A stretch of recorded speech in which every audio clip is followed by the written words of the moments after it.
Hi friends, welcome back to my channel. ఈరోజు అయితే నేను మటన్ మసాలా కర్రీ అయితే చేస్తున్నాను. ప్రాసెస్ ఏంటో చూపిస్తాను చూడండి. మటన్ అయితే క్లీన్ చేసి పెట్టుకున్నాను. నేనైతే హాఫ్ కేజీ మటన్ తీసుకున్నాను.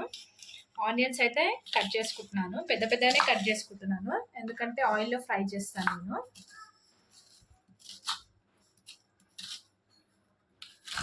ఆనియన్స్ అయితే కట్ చేసేసుకున్నాను.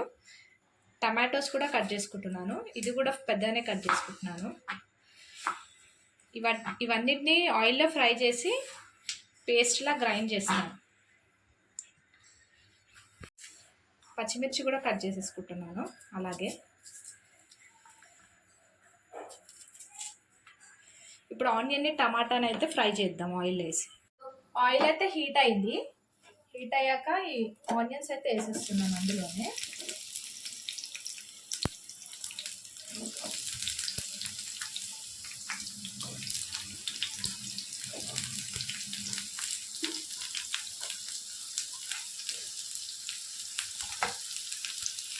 ఆనియన్స్ అయితే ఫ్రై చేసుకున్నాము.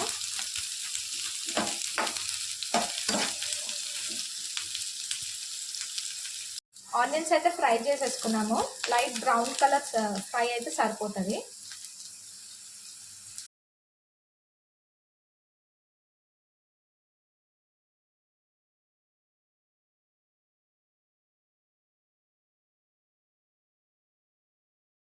టమాటోస్ అయితే ఫ్రై అయిపోయాయి, తీసేద్దాం.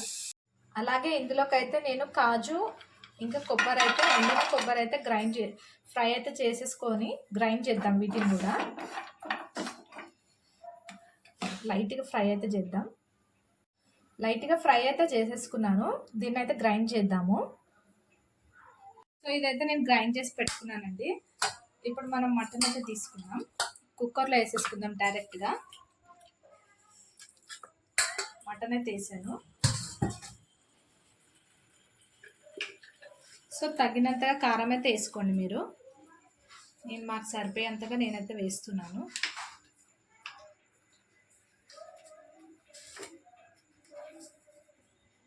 సాల్ట్ వేస్తున్నాను.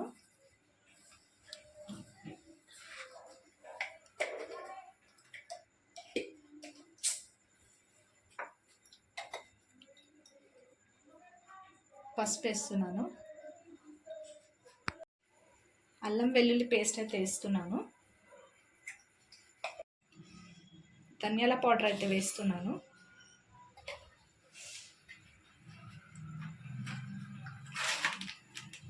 ఇందులో మటన్ మసాలా వేస్తున్నాను. నేనైతే షాప్లో నుంచి కొనుక్కొచ్చాను, అదే వేస్తున్నాను. ఇది గరం మసాలా అండి, ఇంట్లో గ్రైండ్ చేసుకున్న గరం మసాలా. కర్డ్ అయితే ఒక హాఫ్ కప్ అయితే వేసుకుంటున్నాను.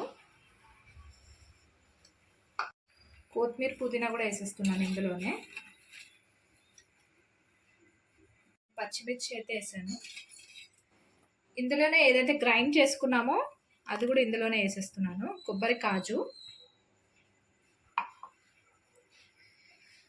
ఆనియన్, టమాటో కూడా గ్రైండ్ చేసుకున్నాను కదా, అది కూడా ఇందులోనే వేసేస్తున్నాను పేస్ట్ అంతా. లాస్ట్లో అయితే ఆయిల్ అయితే వేస్తున్నాను.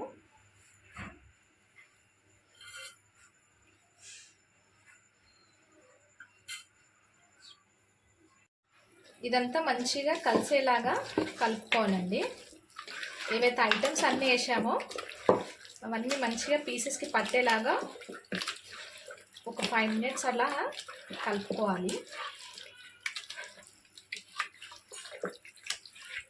ఇందులో అయితే కొన్ని వాటర్ అయితే పోస్తున్నాను, ఎందుకంటే విజిల్స్ పెడతాం కదా, ఒక 6-7 విజిల్స్ పెట్టాలి.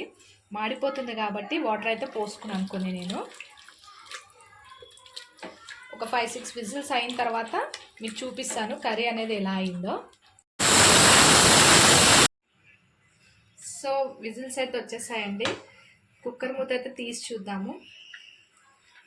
సో కర్రీ అయితే రెడీ అయిపోయాది. చూడండి అండి, ఎంత బాగుందో, ఎంత కలర్ఫుల్గా ఉందో.